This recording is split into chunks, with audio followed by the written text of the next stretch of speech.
Matter is in the supreme court ಒಂದು. ಎರಡನೇದ್ದು,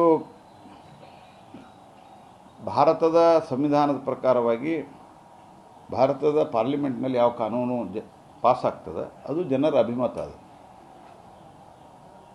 ಮುಂದೆ ಬೇಡ ಅನ್ನುವಂಥ ಅಭಿಮತ ಜನ ಕೊಟ್ಟರೆ ಅವಾಗ ನೋಡೋಣ ಅಂತ. ಬೇರೆ ಪಾರ್ಟಿಯವ್ರು ಬಂದರೆ ನಮ್ಮ ಪಾರ್ಟಿಯೊಳಗೆ ನಾವು ಸ್ಪಷ್ಟ ಹೇಳಿದ್ದೀವಿ, ವಕ್ಫ್ ಪ್ರಾಪರ್ಟಿಯನ್ನು ನಾವು ಅದನ್ನು ಕಾನೂನುಬದ್ಧವಾಗಿ ನಿಯಂತ್ರಣ ಮಾಡಿ ಹೆಚ್ಚು ರೆವಿನ್ಯೂ ಗಳಿಸಿ ಮತ್ತು ಯಾವ ಸೆಕ್ಷನ್ಗೂ ಇನ್ಕ್ಲೂಡಿಂಗ್ ಬಡ ಮುಸಲ್ಮಾನರಿಗೂ ಸೇರಿದಂತೆ ಯಾವುದೇ ಇತರ ಧರ್ಮದವರ ಒಂದು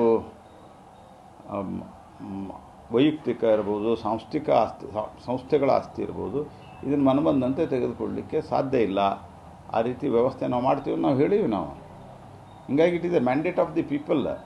ನಾವು ಮಾಡಲ್ಲ. ಒಂದು ನೋಡ್ರಿ, ಇದು ದೊಡ್ಡ ದೇಶ, 130-140 ಕೋಟಿ ಜನಸಂಖ್ಯೆಯ ದೇಶ ಇದು.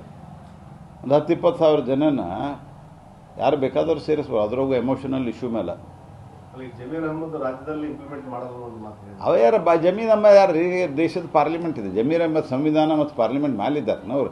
ಈ ಜಮೀರ್ ಇನ್ನೂ ಒಂದು ಅರ್ಧ ಹೇಳ್ಬೇಕಂದ್ರೆ ಕಾಂಗ್ರೆಸ್ ಪಾರ್ಟಿ ಜಮೀರನ್ನು ಹೊರಗೆ ಹಾಕ್ಬೇಕಾರೆ ಅಂದ್ರೆ, ಯಾಕಂದ್ರೆ ಜಮೀರ್ ಇಷ್ಟು ಗದ್ದಲ ಮಾಡಿರಲಿಲ್ಲ ಅಂತಂದ್ರೆ ಇದು ಮುಂಚೂಣಿ ಒಳಗೆ ಬರ್ತಿತ್ತಿಲ್ಲ, ಗೊತ್ತಿಲ್ಲ ನನಗೆ. ಇಷ್ಟು ಬೇಗ ಆಗ್ತಿತ್ತಿಲ್ಲ. ಎಲ್ಲಿ ಬೇಕಾದಲ್ಲಿ ಹೋಗಿ ಚಾಲುಕ್ಯರು ಕಟ್ಟಿದ್ದ ದೇವಸ್ಥಾನನೂ ನಂದು ಅನ್ಲಿಕ್ಕೆ ಶುರು ಮಾಡಿದ್ರು ಅವರು. ನೀವೆಲ್ಲ ಇಲ್ಲಿ ನಮ್ಮ ಜೊತೆಗೆ ಬಂದಿದ್ರಿ, ಇಲ್ಲೇ ಇದ್ರ ಹತ್ರ, ಹಾನಗಲ್ ಹತ್ರ. ಅಲ್ಲಿ ಒಬ್ಬವ ಮುಸಲ್ಮಾನರವನು ಇದ್ದಾನೆ, ಒಬ್ಬ ಹಿಂದೂನೂ ಇದ್ದಾನೆ. ಇಬ್ಬರದು 4 ಎಕರೆ ಜಾಗ 1960 ಖರೀದಿ ಮಾಡಿದ್ದು. 2020 1960 ನಾವು ಹುಟ್ಟಿರಲಿಲ್ಲ, ನೀವು ಬಹುತೇಕ ಯಾರು ಹುಟ್ಟಿರಲಿಲ್ಲ ಇದ್ರೊಳಗೆ. ಅವಾಗ ತೊಗೊಂಡಿದ್ರಿ. ಈಗ ಯಾವ ಮಾಲಕ್ ಅದನ್ನಲ್ಲ ಅವರಪ್ಪ ತೊಗೊಂಡದ್ದು. ಆ ಜಾಗ ನಮ್ದು ಅಂತಾರೆ. ಮತ್ತು ಇದನ್ನು ಒಪ್ಪಿಗೆ ಕೊಡ್ತೀರಿ ಹೇಳ್ರಿ ನೀವು? ನಮ್ಮ ಮಾಧ್ಯಮದವರು ಇದ್ರ ಬಗ್ಗೆ ಸ್ವಲ್ಪ ಇಲ್ಲಿ ಇಂಡಿ ಪಂಪ್ ಹತ್ರ ಹೋಗಿ ಒಂದು 4 ಜನಕ್ಕೆ ಮಾತಾಡಿಸ್ಕೊಂಬರ್ರಿ. ನಾನು ನಿಮಗೊಂದು ವಿನಂತಿ ಮಾಡ್ತೇನೆ. ಇಂಡಿ ಪಂಪ್ ಸುತ್ತಮುತ್ತಲ ಮನೆ ಅವಲ್ಲ, ಎಲ್ಲ ಸಾಬ್ರ ಮನೆ ವಕ್ಫ್ ಅಂತಾರೆ. ಸಾಬ್ರ ಕೋರ್ಟ್ಗೆ 14,000 ಕೇಸ್ ಸಾಬ್ರ ಹೋಗ್ಯಾರ ಕೋರ್ಟಿಗೆ. ನಾವು ಹೋಗಿಲ್ಲ. 14,000 ಕೇಸ್ ಅವ ವಿವಿಧ ಕೋರ್ಟ್ನಾಗ. ನಮ್ಮ ಪ್ರಾಪರ್ಟಿ ಇವರು ತೊಗೊಂಡಾರ, ವಕ್ಫ್ ಬೋರ್ಡ್ನವರು. ನಮ್ದು ಇದು ಪ್ರಾಪರ್ಟಿ, ನಮ್ಮ ಮನೆ ಇಲ್ಲ, ನಮ್ಮ ವ್ಯಾಪಾರ ಮಾಡ್ಲಿಕ್ಕೆ ಜಾಗ ಇಲ್ಲ ಅಂತ. ಯಾರು ಜವಾಬ್ದಾರಿ? ಒಂದು ನಿಯಂತ್ರಣ ಬೇಡ. ನಾವು ಮತ್ತು ಎರಡನೇದು 39 ಲಕ್ಷ ಎಕರೆ ಭೂಮಿ ಇಟ್ಕೊಂಡು 160 ಕೋಟಿ ರೂಪಾಯಿ ಗಳಿಸ್ತೀವಿ. ಮತ್ತು ಎಷ್ಟೋ ವಕ್ಫ್ ಆಸ್ತಿಗಳು ಡಿಜಿಟಲೀಕರಣ ಆಗದಿರೋ ಪರಿಣಾಮವಾಗಿ, ಡಿಜಿಟಲೈಸೇಷನ್ ಆಗದೇ ಇರೋ ಪರಿಣಾಮವಾಗಿ ಇವತ್ತು ಎಲ್ಲವೇನು ಗೊತ್ತಿಲ್ಲ. ಶ್ರೀಮಂತರಾಗ್ಯಾರ. ಮುಸಲ್ಮಾನರಾಗೂ ಬಡವರಿದ್ದಾರೆ, ಮುಸಲ್ಮಾನರಾಗೂ ಅನ್ಟಚಬಲ್ಸ್ ಇದ್ದಾರೆ, ಮುಸಲ್ಮಾನರೊಳಗೂ ಜಾತಿ ಉಪಜಾತಿ ಒಳಗೆ ಕೀಳು ಮೇಲಾಗೂ ಅನ್ಟಚಬಲ್ಸ್ ಇದ್ದಾರೆ, ಮುಸಲ್ಮಾನರೊಳಗೂ ಜಾತಿ ಉಪಜಾತಿ ಒಳಗೆ ಕೀಳು ಮೇಲು ಅನ್ನೋದಿದೆ. ಎಲ್ಲ ಸಂಗತಿಗಳಿಗೆ ದೂರ ಮಾಡಿ ಅದರೊಳಗೂ ಯಾರು ಅಶಕ್ತರಿದ್ದಾರೆ ಅವರಿಗೆ ಸರಿಯಾದ ಶಿಕ್ಷಣ ಕೊಡಬೇಕು. ಆ ದುಡ್ಡು ಭಾಳಷ್ಟು ದೇಶದಾಗ ವಕ್ಫ್ ಇಲ್ಲ. ಮುಸ್ಲಿಂ ಬಾಹುಳ್ಯ ದೇಶದಾಗ ವಕ್ಫ್ ಇಲ್ಲ. ನಿಮಗೆ ಬೇಕಾದ್ರೆ ಲಿಸ್ಟ್ ಕಳಿಸ್ತೀನಿ. ಮೊನ್ನೆ ನಮ್ಮ ನಡ್ಡಾ ಸಾಹೇಬರು ರಾಜ್ಯಸಭೆಯಲ್ಲಿ ಮಾತಾಡೋಕೆ ಯಾವ್ಯಾವ ದೇಶದಾಗ ಏನೇನದ ಅಂತ ಹೇಳಿದ್ದಾರೆ.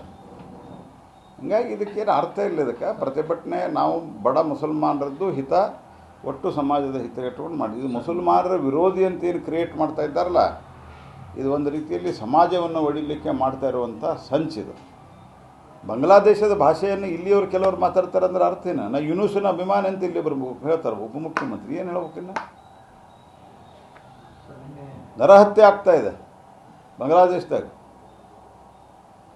ಹಿಂದೂಗಳದ್ದು. 1947 ದೇಶ ವಿಭಜನೆ ಆದಾಗ ಒಟ್ಟು ಪಾಕಿಸ್ತಾನದಾಗ ಇನ್ಕ್ಲೂಡಿಂಗ್ ಇವತ್ತಿನ ಬಾಂಗ್ಲಾದೇಶ ಅಲ್ಪಸಂಖ್ಯಾತರ ಜನಸಂಖ್ಯೆ ಎಷ್ಟಿತ್ತು.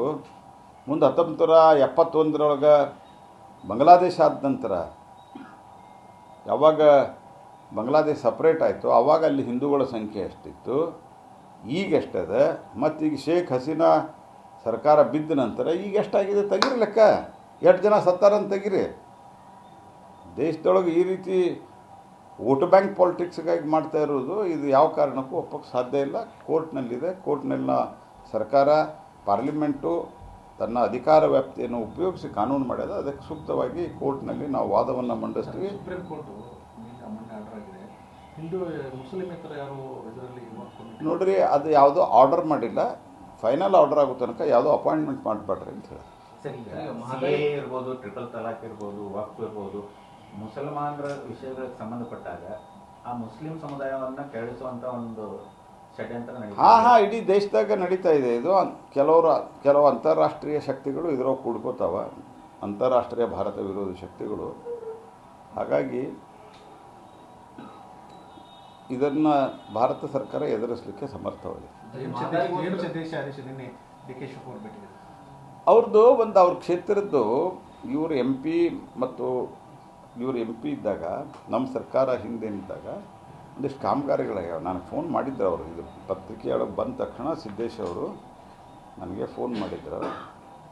ಅವ್ರು ಬೇರೆ ಕೆಲಸಕ್ಕೆ, ಅವ್ರು ವೈಯಕ್ತಿಕ ಕೆಲಸಕ್ಕೆ. ನಾನು ಕೇಳಿದ್ದೇನಪ್ಪ ಸಿದ್ದೇಶಣ್ಣ, ನನಗೇನು ದೊಡ್ಡವರು ಅವರು, ಏನು ಸುದ್ದಿ ಭಾಳ ಆಗ್ತದೆ ನೋಡು ಅಂತ ಸುಮ್ಮನೆ ನಾನು ಜೋಕ್ ಮಾಡಿದೆ. ಯಾಕಂದರೆ ಸಿದ್ದೇಶ್ ಐಡಿಯಾಲಜಿಕಲಿ ಅವರು ಕಮಿಟೆಡ್ ಇದ್ದಾರೆ.